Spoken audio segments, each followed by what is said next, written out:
Hello my friends, it is Jennifer of Brooms by JENZA, and I'm here at A Touch of Magic, and we're going to talk about a couple styles of brooms, besoms, that you are going to find here made by me. So we're in the beautiful kitchen, and they have this like beehive here. Sometimes I do classes back here, but it's usually pretty private, just for people who work for here. Last YouTube I did a YouTube on the Hearth Broom. And we're not going to talk about the Hearth Broom again, but we're going to talk about two styles of the Hearth Broom. So this is one I just dropped off. It's with the binding rune.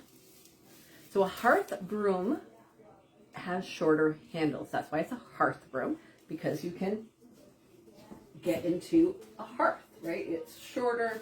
You don't have a long handle and whacking stuff. So Hearth Brooms have handles, but the swept part can be different. So when we say Hearth Broom, it has nothing to do with the sweep of the broom, the swept of the broom. I just love this style. I'm not making this style for practical reasons.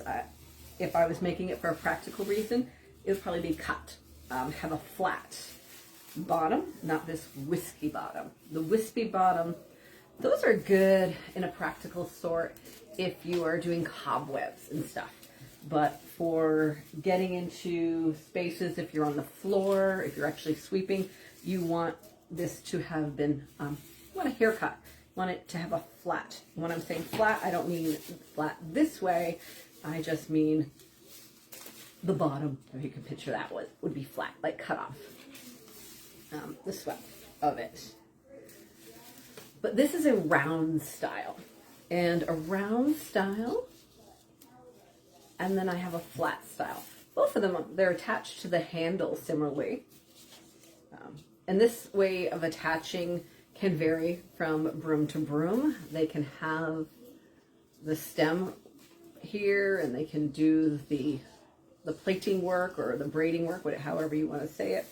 But it's here where we're kind of gathering the broom material together, the broom core, the swept together. That's going to cause it to be round or flat. And in this is a round way, how you attach it here. So it's a matter how I'm doing the stitching, which is kind of in and out, almost making a star pattern within, and a lot of knotting goes within. Where this one, same attachment, but instead of going round, if I could have smushed and gone round, I smushed this way and I made it flat. So I have what's called flat stitching. So the stitching is different here. And this way, when I'm stitching, I'm kind of going in and out across, versus this one, I went like quarter turns usually. I'm usually turning and going. So it's a different stitching. So both of these are Hearth Brooms because of the short handle, but one is a flat and one is a round. And you are going to find other brooms that are termed Hearth Brooms that are not going to, the swept is not going to quite look like this, but the size of the handle will be similar, short. The swept part could be longer or shorter. Again, I'm using these, the ones I make here and sell at A Touch of Magic. This is more for clearing sacred space, so like clearing energy. So that's why I left the swept on. You might fall in love with this, and you're like, but I really want to use it as a functional broom and not just for cobwebs. You could give it a haircut. You could chop it where you wanted it and make it a flat, more of a kitchen broom, something that you can push dirt with, and that's up to you if you want to do that. But these are good. Two of my Hearth Brooms.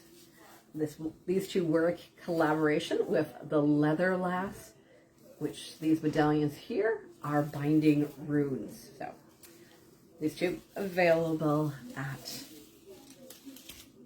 A Touch of Magic. If you have any questions, as always, please reach out to me. I'm happy to to answer them. And yeah, you're going to find brooms that look slightly different by other broom makers. We all have our own style.